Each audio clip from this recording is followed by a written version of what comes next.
পদ্মা সেতুটা আমার বাবার টাকা দিয়ে বানিয়ে দিয়েছেন উনি, ঠিক না?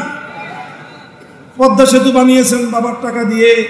পদ্মা সেতুর লিংক রোড, এক্সপ্রেস হাইওয়ে বানিয়েছেন তো ওনার ব্যক্তিগত, ওনার বাপদাদার মিরাসি সম্পত্তি থেকে, তাই না? কি বলেন? এরপরে সেই এত বিশাল বাংলাদেশের ইতিহাসের সবচেয়ে বড় মেগা প্রজেক্ট, তার কপালের উপর বিশাল একটা বেদি বানিয়েছেন। কি বানিয়েছেন? একটা বেদি। এরপরে সেই বেদির উপর বিশাল এক মূর্তি বানাবেন। কত স্বপ্ন ওনার, কত পরিকল্পনা। সেই বেদিটা হবে ওনার বাবার মূর্তি, সেই বেদিতে বসবে। বাংলাদেশের মানুষ যখনই পদ্মা সেতুর দিকে রওনা করবে তখনই তার বাবার চরণে কদমে, তার বাবার চরণে শ্রদ্ধা অবনত হবে।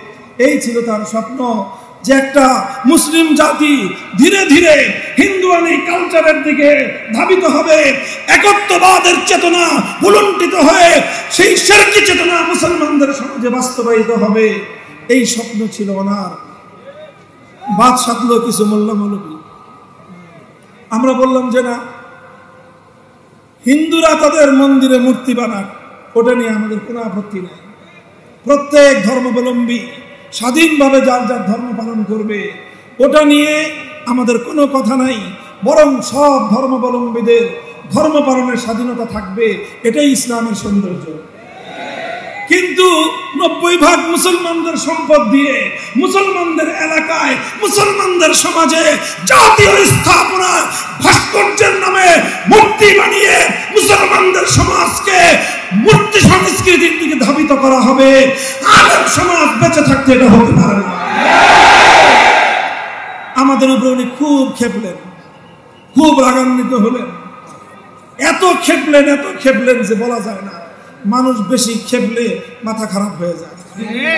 তিনি নমরুদের মতো আচরণ শুরু করলেন। কার মতো? আমি পরিষ্কার ভাষায় বলেছি, আজও বলি, একটা নমরুদ, একটা ফেরাউন, একটা কারুন, আর একটা আব্দুল্লাহ ইবনে উবাই, রইসুল মুনাফিকিন, চারটাকে একটা গ্লাসের মধ্যে গোলাইলে একজন শেখ হাসিনা জন্ম নেয়। যদি ব্যাখ্যা জানতে চান, আমার কাছে তার স্পষ্ট ব্যাখ্যা আছে। ব্যাখ্যা ছাড়া কথা বলি না, যুক্তি দিয়ে প্রমাণ দিয়ে আমি দেখায় দিব। ওনার প্রতি ব্যক্তিগত কোনো আক্রোশ আমার নাই, ব্যক্তিগত কোনো ক্ষোভ রাগ অনুরাগ থেকে আমি বলছি না কথা। কিন্তু উনি তাওহীদ এবং শিরকের প্রশ্নে উনি শিরকের পক্ষ নিয়েছেন, আমরা তাওহীদের পক্ষ নিয়েছিলাম। আমরা তাওহীদের কথা বলেছিলাম, উনি শিরককে বাস্তবায়ন করার চেষ্টা করেছিলেন। তাওহীদ এবং শিরকের লড়াইয়ে আমরা কারারুদ্ধ হয়েছি, আমরা মাজলুম হয়েছি, তিনি আমাদের উপর জুলুম করেছেন। আর জালেম আর মাজলুমের লড়াইয়ে প্রথমে ওনাকে বিজয়ী দেখা গিয়েছে, চূড়ান্ত বিজয়। ওয়াল আখিরাতু লিল মুত্তাকিন, আল্লাহ আমাদেরকেই দিয়েছেন।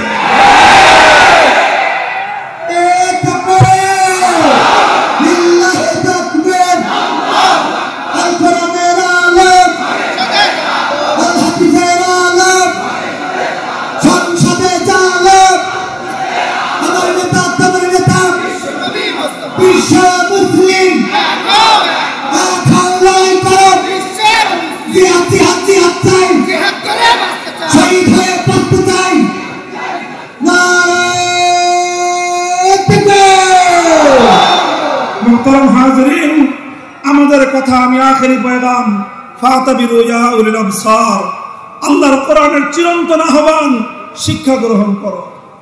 অতীত থেকে শিক্ষা নাও, ভবিষ্যতে আর কেউ এই ধরনের অপচেষ্টা চালাবেন না। জুলুমের পথ বড় ভয়ঙ্কর পথ। জুলুম যারা করে, আয-যুলমু যুলুমাতুন ইয়াওমাল কিয়ামাহ, কিয়ামত পর্যন্ত এই জুলুমের মাত্রা বাড়তে বাড়তে জুলুমটা বহু অন্ধকার হয়ে তোমাকে ঘিরিয়ে ধরবে। শুধু আখিরাত নয়, এই দুনিয়াতেও যে বা যারা জুলুমের পথ অবলম্বন করবে, জুলুমের কারণে মাজলুমের আহাজারি আল্লাহর দরবার পর্যন্ত পৌঁছে, মাজলুমের ফরিয়াদ আর আল্লাহর আরশের মধ্যখানে কোনো পর্দা নাই। হাজার হাজার মানুষ মাজলুম হয়েছে।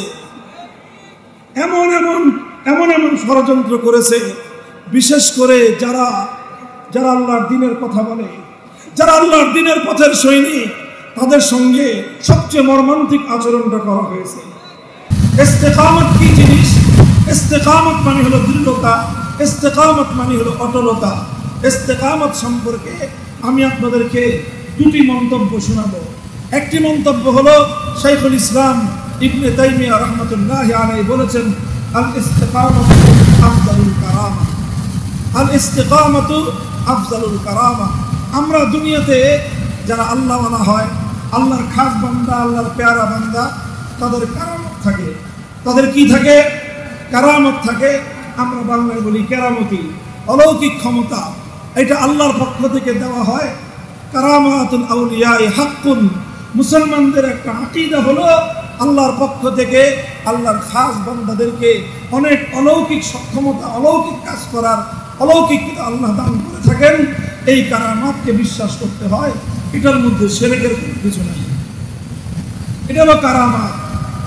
ইবনে তাইমিয়া রাহমাতুল্লাহি আলাইহি বলেন, এই পৃথিবীতে অনেক রকম কারামাত আছে। সর্বশ্রেষ্ঠ কারামাত হলো একজন মানুষ যদি ইস্তেকামতের সাথে থাকতে পারে। ইস্তেকামতের চেয়ে এই পৃথিবীতে বড় কোনো কারামাত নাই। সুফিয়ান সাউরি রাহমাতুল্লাহি আলাইহি অনেক বড় একজন তাবেঈ, অনেক বড় একজন মুহাদ্দিস, অনেক বড় একজন ফকিহ। তিনি বলেছেন, তার মন্তব্যটা আরো চমৎকার। তিনি বলেন, আল ইস্তিকামাতু ফিদ দুনিয়া কাল মুরুরি আলাস সিরাতি ফিল আখিরাহ। দুনিয়াতে ইস্তিকামতের সাথে থাকতে পারা আর আখিরাতে পুল সিরাতের উপর দিয়ে পাড়ি দেওয়া, এই দুটোই এক সমান। যে দুনিয়াতে ইস্তিকামতের সাথে থাকতে পারবে, আখিরাতে সে জাহান্নামের উপর দিয়ে পুল সিরাত পার হয়ে জান্নাতে যেতে পারবে। আর একমাত্র ওই ব্যক্তি আখিরাতে পুল সিরাত পার হয়ে জান্নাতে যেতে পারবে যারা দুনিয়াতে ইস্তিকামতের সাথে থাকতে পারবে। কাজেই পুল সিরাত পার হয়ে জান্নাতে যেতে চাই কারা কারা? আল্লাহ কবুল করেন। আল্লাহ আমাদের সকলকে জান্নাত পর্যন্ত যাওয়ার তৌফিক দান করেন। হাত নামান। যদি আখিরাতে পুল সিরাত পার হতে চান, দুনিয়াতে ইস্তিকামতের সাথে থাকতে হবে। পারবেন তো? পারবেন তো? আল্লাহ তৌফিক দান করেন। আল্লাহ তৌফিক দান করেন। ইস্তিকামত মানে হলো এই, আপনি যখনই আল্লাহর ঈমানের উপর, একত্ববাদের ঈমানের উপর, তাওহীদের ঈমানের উপর, রুবুবিয়তের ঈমানের উপর আপনি যখনই নিজেকে নিজে স্থাপিত ঘোষণা করবেন, রুবুবিয়তের ঝান্ডা আপনি যখনই ধারণ করবেন, হতেই পারে না, হতেই পারে না, হতেই পারে না যে আপনার উপর কোনো বিপদ আপদ আসবে না। হাসিবান নাস আন ইউতরাকু আন ইয়াকুলু আমান্না ওয়া হুম লা ইফতানুন। মানুষ কি এটা মনে করে যে তারা আল্লাহর রুবুবিয়তকে আঁকড়ে ধরবে আর তাদের উপর কোনো বিপদ আসবে না? কোশ্চেন কালেও এটা হতে পারে না। কাজেই আপনি যখনই আল্লাহর রুবুবিয়তের ঘোষণা দিবেন, এক আল্লাহর তাওহীদকে যখনই আপনি আঁকড়ে ধরবেন, তখন সারা দুনিয়ার গায়রুল্লাহর শক্তি, তারা সারা দুনিয়ার সমস্ত তাগুতি শক্তি আপনার বুকের ভিতর থেকে তাওহীদ এবং রুবুবিয়তের ঈমানকে কেড়ে নেওয়ার চেষ্টা করবে। মুহতারাম হাজিরিন, তখনই আসবে ইস্তিকামতের প্রশ্ন। তখনই আসবে আমি আর আপনি ইস্তিকামতের সাথে থাকতে পারি কি? ভাই, আমি অনেক মানুষ দেখেছি বছরের পর বছর, যুগ পেরিয়ে গেছে, অন্ধকার কারা প্রকাশ্যে কঠিন জীবনযাপন করছে, যাদের নাম শুনলে পর্যন্ত বাইরে থেকে আমাদের বুকটা ভয়ে কেঁপে উঠে, হায় হায় ওরার না জানি কি অবস্থা। সেই মানুষগুলোকে আমি দেখেছি হাস্যোজ্জ্বল, তারা হাসে, তারা আনন্দিত, তারা উল্লাসিত, কোনো টেনশন নাই, কোনো চিন্তা নাই। আল্লাহ রাব্বুল আলামিন তাদের অন্তরের মধ্যে এইরকম প্রফুল্লতা দান করে আছেন। এটা কিসের বদৌলত? এটা কিসের বিনিময়? এটা হলো ইস্তিকামতের বিনিময়। আল্লাহ আমাদের সকলকে ইস্তিকামতের সাথে থাকার তৌফিক দান করেন। ইস্তিকামতের পথে দুটি বাধা। কয় বাধা? জোরে বলেন। ইস্তিকামতের সাথে যদি আমি আপনি থাকতে চাই, ঈমানের উপর অটল এবং অবিচল যদি থাকতে চাই, আমাকে এবং আপনাকে দুই বাধা অতিক্রম করতে হবে। কয় বাধা? জোরে বলেন। প্রথম বাধা হলো লোভ লালসার বাধা। কিসের বাধা? লোভ লালসার বাধা। প্রথমে আমাকে আপনাকে, যারাই আল্লাহর রুবুবিয়তের ঈমানকে আল্লাহর জমিনে বাস্তবায়ন করার চেষ্টা করবে, প্রথমেই তাদের সামনে লোভ আসবে, লালসা আসবে, প্রলোভন আসবে। কখনো টাকার লোভ দেখানো হবে যে আসো তুমি ঈমানের পথ ছেড়ে দাও, এত টাকা তুমি পাবা। অথবা কখনো পদ পদবীর লোভ দেখানো হবে, ঈমানের পথ ছেড়ে দাও, দুনিয়াতে তোমার জন্য সম্মান অপেক্ষা করছে, দুনিয়াতে তোমার জন্য অনেক বড় পদ পদবি অপেক্ষা করছে। লোভ লালসার বাধা আসবে, এই বাধাটা আসবে প্রথমে। এই বাধা জানা থাকতে হবে ভাই, এই বাধার কথা জানা থাকতে হবে। অনেক সময় আমরা লোভের সামনে আত্মসমর্পণ করি, অনেক সময় আমরা অন্যায় আবদারের সামনে মাথা নত করে দেই। আমরা আল্লাহকে রব হিসাবে স্বীকার করেছিলাম, কিন্তু টাকার সামনে বিক্রি হয়ে যায়। আল্লাহকে রব বলে ঘোষণা করেছিলাম, দুনিয়ার সামান্য স্বার্থের সামনে আমরা বিকিয়ে যাই। কথা বলেন ঠিক না বেঠিক? এই লোভ লালসা, এটা হলো ইস্তেকামতের পথে প্রথম বাধা। কথা বোঝা গেল? দ্বিতীয় বাধা হলো, কেউ যদি লোভ লালসার বাধা অতিক্রম করতে পারে, কেউ যদি লালসার বাধা অতিক্রম করতে পারে, কেউ যদি লালসা, লোভ লালসা, এই দুনিয়ার স্বার্থের বাধা যদি অতিক্রম করতে পারে, তারপরে তার সামনে দ্বিতীয় বাধা আসে ভয়ভীতির বাধা। কিসের বাধা? এই যে আপনারা আল্লামা সাঈদী রহমতুল্লাহ আলাইহির আত্মার মাগফিরাত কামনায় মাহফিল করতেছেন, চিনেন ওনাকে? চিনেন আপনারা? কি হিসেবে চিনেন বলেন তো? কি হিসেবে? শুধু কোরআনের পাখি? কোরআনের পাখি এটা সহজ পরিচয়, কোরআনের পাখি সহজ পরিচয়, কিন্তু উনি ইস্তেকামতের সাথে থেকেছেন জীবনের শেষ মুহূর্ত পর্যন্ত। আমাদের জানা মতে এটা হলো কঠিন পরিচয়। আমি যখন 2013 সালে কারাগারে গিয়েছি, তখনও তিনি কারাগারে, তখন ওনার সম্পর্কে বিস্তারিত ডিটেলস শুনেছি যে কি কি লোভ লালসা ওনাকে দেওয়া হয়েছিল। তুমি তোমার পথ ছেড়ে দাও, তোমার জন্য অনেক বড় সম্মান অপেক্ষা করছে, তোমাকে অনেক কিছু দেওয়া হবে, রাষ্ট্রীয় এই দেওয়া হবে, এই সম্মান দেওয়া হবে, এই মর্যাদা দেওয়া হবে, এই দেওয়া হবে। সব লোভ লালসাকে তিনি দুপায়ে ধরেছেন, লোভ লালসাকে তিনি কবর রচনা করেছেন, ইস্তেকামতের সাথে ঈমানের পথে ছিলেন। এরপরে দ্বিতীয় বাধা ওর উপরে এসেছে, যখন দেখেছে সোজা আঙ্গুলে ঘি ওঠে নাই, তখন তার আঙ্গুল বাঁকা করেছে। কতটুকু বাঁকা করেছে? যতটুকু আঙ্গুল শেখ হাসিনারটা বাঁকা হইতে পারে ততটুকুই বাঁকা করেছে। বাঁকা করতে করতে আঙ্গুল পেঁচ খেয়ে গেছে, আঙ্গুল শেখ হাসিনারটা পেঁচ খেয়ে গেছে। কিন্তু আল্লাহর বান্দা ঈমানের উপর অটল এবং অবিচল ছিল, জীবন দিয়েছে মৃত্যুর সময় পর্যন্ত।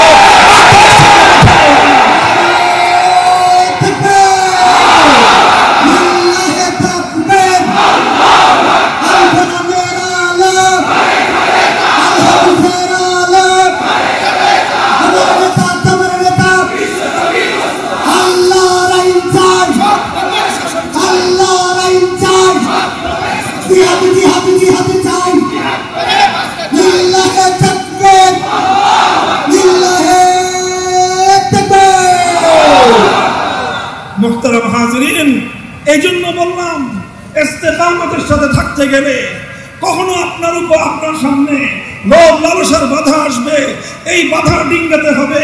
এরপরে আসবে ভয়ভীতির বাধা, ওই বাধাকেও ডিঙ্গিয়ে যখন আপনি সামনে চলতে পারবেন, তখনই আপনাকে ইস্তেকামতের সার্টিফিকেট দেওয়া হবে।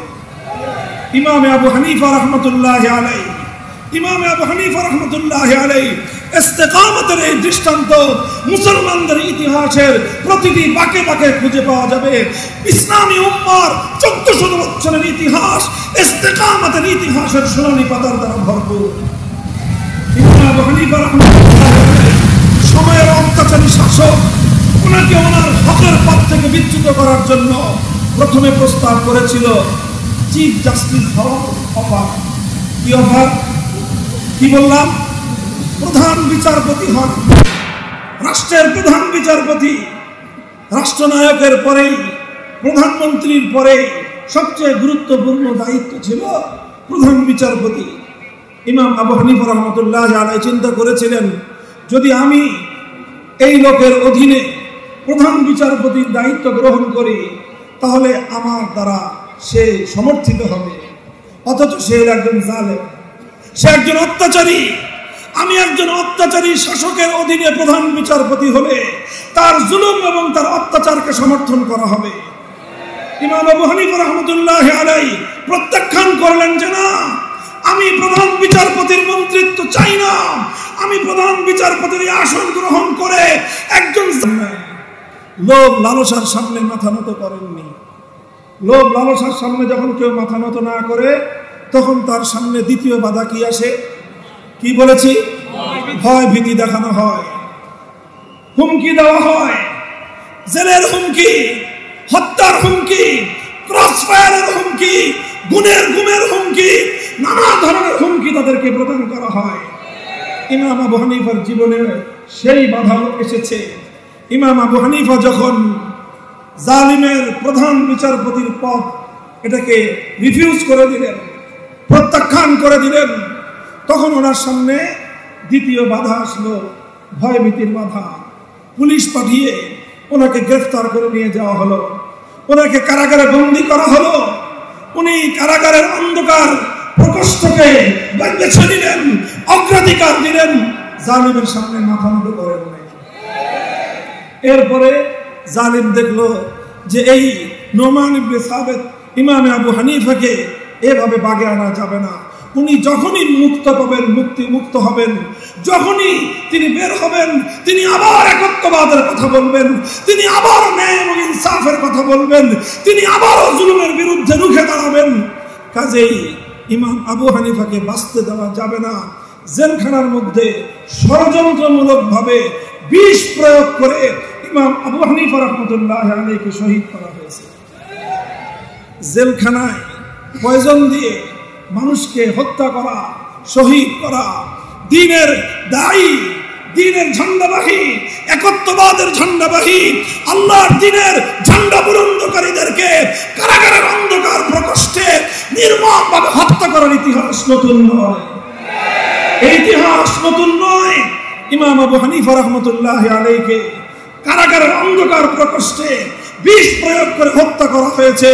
ইমাম আবু হানিফা প্রধান বিচারপতির এই লোভনীয় পদ, এই লোভ লালসাকে দুপায়ে ধরেছেন, মৃত্যুর ভয় দুপায়ে ধরেছেন, কারাগারে নিক্ষিপ্ত হওয়ার হুমকি দুপায়ে ধরেছেন, সব কিছুকে তিনি পায়ের নিচে পিষ্ট করেছেন। আল্লাহর দ্বীনের উপর, আল্লাহর রুবুবিয়তের ঘোষণার উপর অটল অবিচল ইস্তিকামতের সাথে থেকেছেন। আলহামদুলিল্লাহ।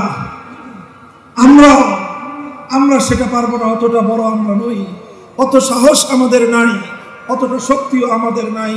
তবে একটা জিনিস আছে, আজকে আমি আর আপনি যদি এক কদম উঠাই, আল্লাহ আমাদেরকে অনেক বেশি সাহায্য করবেন। আমরা দুর্বল, এই জন্য আমাদের পরীক্ষাও সহজ। আমরা দুর্বল, এই জন্য আমাদের পরীক্ষাও সহজ। আল্লাহ আমাদের পরীক্ষা অনেক সহজ করে দিয়েছেন।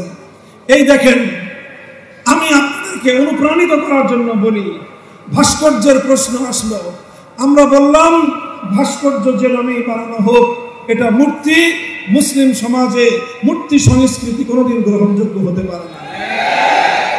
ক্ষিপ্ত হলেন উনি মনে করলেন ওনার বাবার মূর্তি বানাবেন, দেশের সম্পত্তি দিয়ে তো না, বাবার সম্পত্তি দিয়ে বানাবেন উনি, সমস্যা কি? পদ্মা সেতুটা ওনার বাবার টাকা দিয়ে বানিয়ে দিয়েছেন উনি, ঠিক না?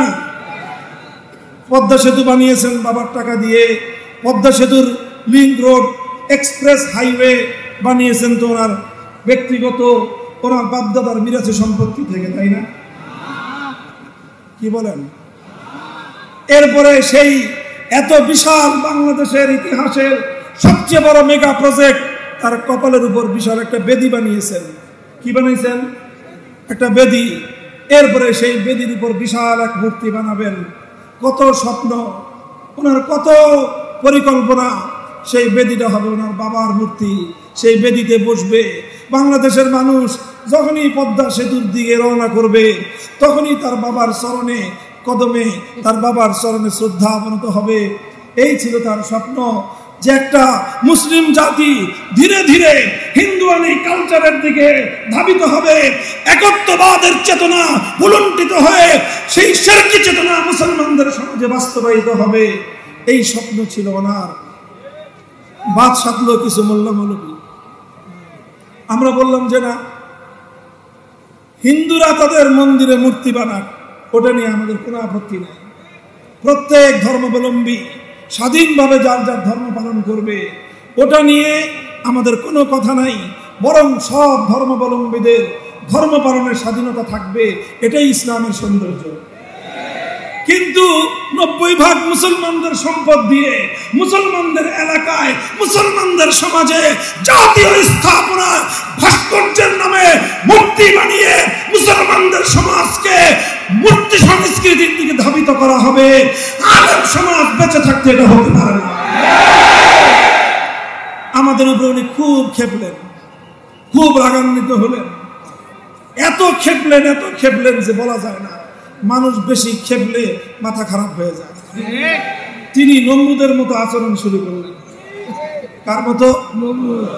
আমি পরিষ্কার ভাষায় বলেছি, আজও বলি, একটা নমরুদ, একটা ফেরাউন, একটা কারুন, আর একটা আব্দুল্লাহ ইবনে উবাই, রইসুল মুনাফিকিন, চারটাকে একটা গ্লাসের মধ্যে গোলাইলে একজন শেখ হাসিনা জন্ম নেয়। যদি ব্যাখ্যা জানতে চান, আমার কাছে তার স্পষ্ট ব্যাখ্যা আছে। ব্যাখ্যা ছাড়া কথা বলি না, যুক্তি দিয়ে প্রমাণ দিয়ে আমি দেখায় দিব।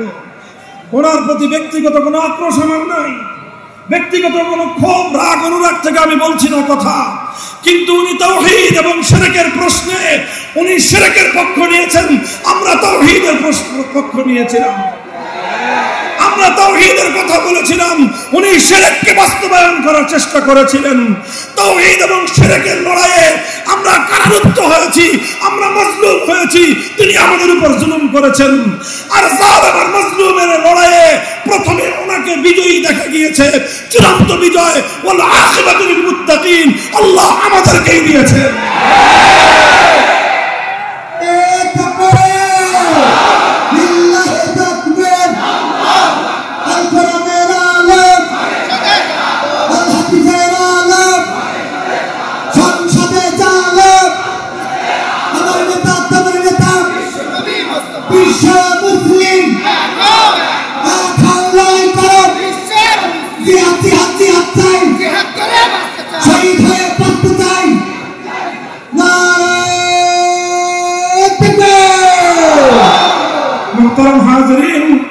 আমাদের কথা আমি আখেরি পয়গাম, ফাতাবিরু ইয়া উলিল আবসার, আল্লাহর কোরআনের চিরন্তন আহ্বান, শিক্ষা গ্রহণ করো, অতীত থেকে শিক্ষা নাও, ভবিষ্যতে আর কেউ এই ধরনের অপচেষ্টা চালাবেন না। জুলুমের পথ বড় ভয়ঙ্কর পথ। জুলুম যারা করে, আর জুলমু যুলুমাতুন ইয়াউমাল কিয়ামাহ, কিয়ামত পর্যন্ত এই জুলুমের মাত্রা বাড়তে বাড়তে জুলুমটা বহু অন্ধকার হয়ে তোমাকে ঘিরিয়ে ধরবে।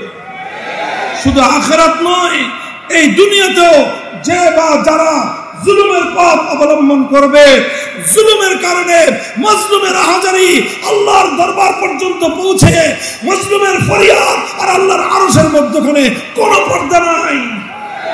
হাজার হাজার মানুষ মাজলুম হয়েছে,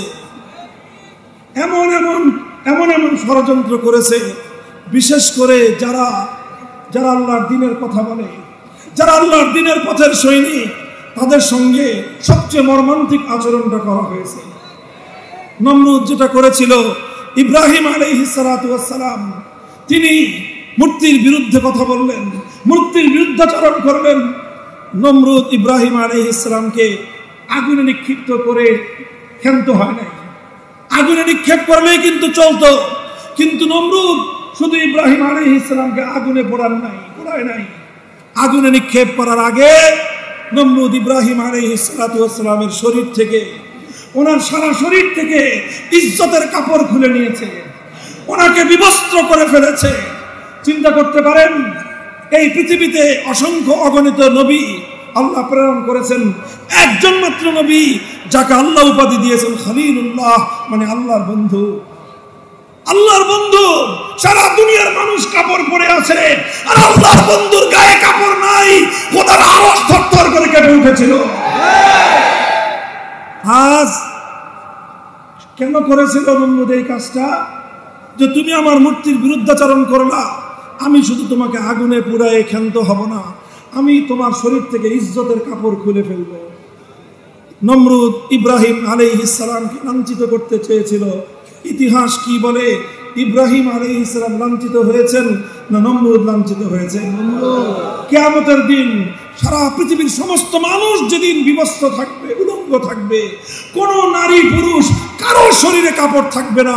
আউয়ালু মান ইউকসা ইয়াউমাল কিয়ামতি ইব্রাহিম খলিলুল্লাহ, সর্বপ্রথম গোটা মানব সভ্যতার সামনে, সমগ্র মানব জাতির সামনে আমার আল্লাহ কুদরতের হাতে যাকে সর্বপ্রথম কাপড় পরিধান করাবেন তার নাম হলো ইব্রাহিম আলাইহিস সালাম।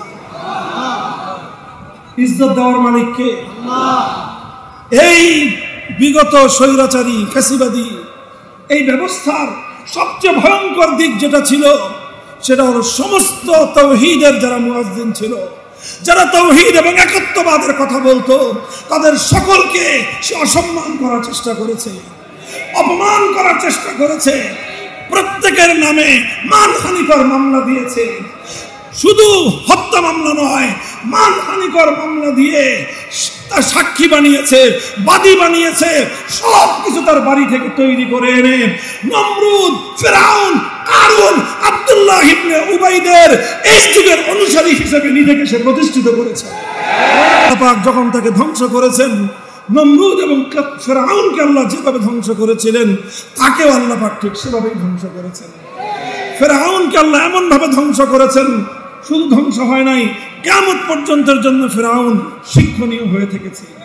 নমরুদকে আল্লাহ ধ্বংস করেছেন, শুধু ধ্বংস করেন নাই, কিয়ামত পর্যন্ত একটা দৃষ্টান্ত, একটা স্যাম্পল হিসেবে বিশ্ববাসীর সামনে জালিম আর অত্যাচারীদের জন্য স্যাম্পল হয়ে আছে। আল্লাহ তোমাকে, তোমার হাতে সব শক্তি ছিল, গোটা রাষ্ট্রযন্ত্র তোমার হাতে ছিল, বিশাল সাম্রাজ্যবাদী শক্তি তোমাকে আশ্রয় দিয়েছিল।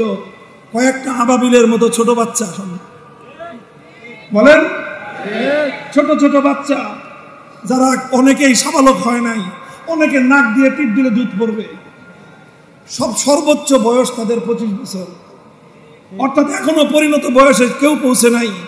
এই সমস্ত ছোট ছোট ছোট ছোট বাচ্চাদের হাতে আল্লাহ তোমাকে এমন নাখানি সুবানি খাওয়াইলেন, 12 পদ দিয়ে 5ই আগস্ট দুপুরে লাঞ্চ করার প্রস্তুতি নিয়েছে।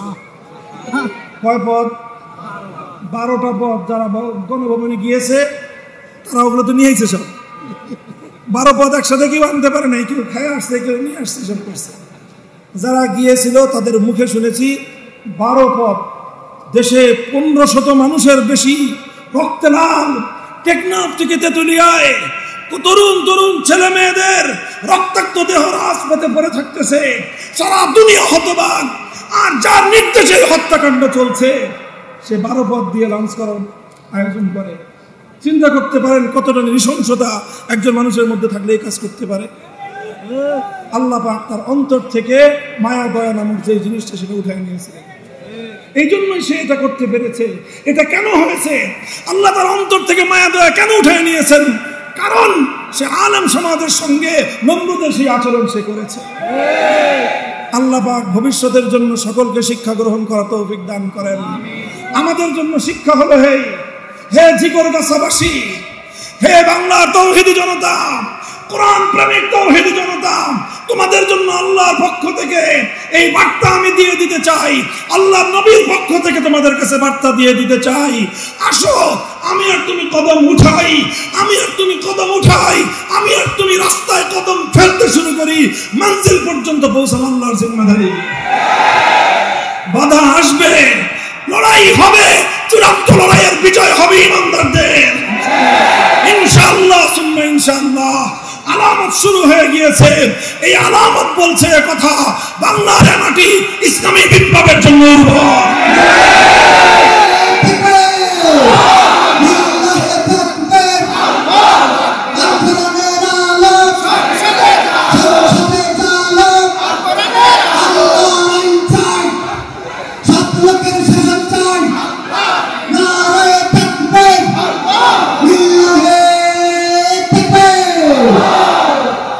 মুহতারাম হাজিরিন, আমরা আমাদের কথাগুলো বললাম, আমরা সকলে একত্ববাদের ভিত্তিতে তাআলা ইলা কালিমাতিন সাওয়াইন বাইনানা ওয়া বাইনাকুম আল্লা না'বুদু ইল্লাল্লাহ ওয়া লা নুশরিকা বিহি শাইআ।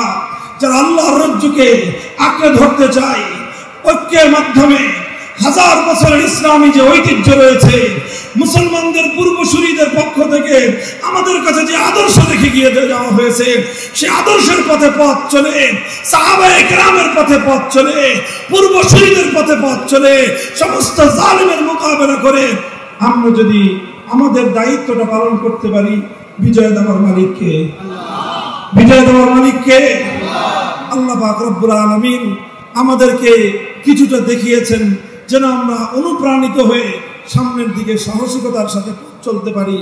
কাজী আছেন তো ইনশাআল্লাহ? আল্লাহ আমাদের সকলকে তৌফিক দান করুন। আমরা একটা সময়ে চলছি পথ